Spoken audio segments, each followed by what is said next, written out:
Hey there, awesome creators. Welcome to my channel.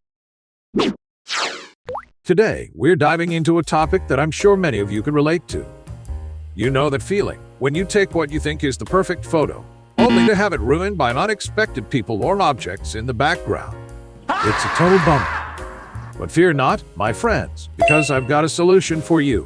In this video, I'm going to spill the beans on how to use the amazing Generative Fill tool to remove those unwanted objects or pesky people from your photos.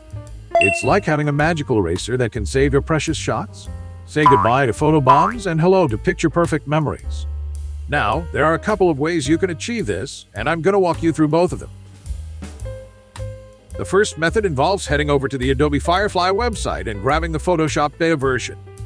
Once it's installed, we'll open up Photoshop Beta and import the photo we want to edit. Let's take this photo as an example. I've got this guy standing next to me, stealing all the attention. Not cool, dude. We'll use the lasso tool to select him. Then click on Generative Fill. Now, we'll type in the prompt for removing the person and hit that Generate button.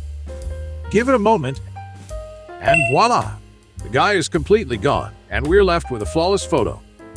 Now, let me introduce the second method, which is even easier and faster. It's foolproof, my friends. We're going to use a nifty little tool called Hitpaw Photo Object Remover. It's a photo editor specifically designed to remove unwanted objects and people from your photos. Trust me, it's a game changer. Once you've downloaded the software, open it up and import your photo. Here's a quick test with a photo of this girl. She's got a few pimples on her face, poor thing. Let's help her out by restoring her beauty with just one click. Using the brush tool, we'll select the pimples on her face. It doesn't have to be super precise, just point and click, then click Preview.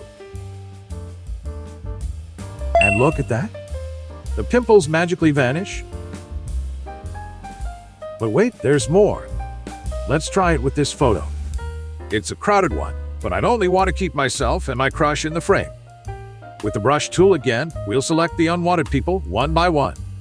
Adjust the brush size as needed, folks. Once we've selected all those extra folks, you know what comes next, right?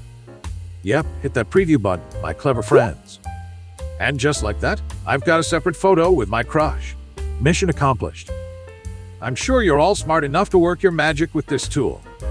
Just click the download link in the description and give it a whirl. Trust me, you won't be disappointed. Alright, we're coming to the end of this video. If you have any questions or need further assistance, drop a comment down below, and I'll be sure to help you out. And hey, don't forget like button and subscribe to our channel for more photo editing tips like this. Thanks for tuning in, my amazing audience. Take care and catch you later.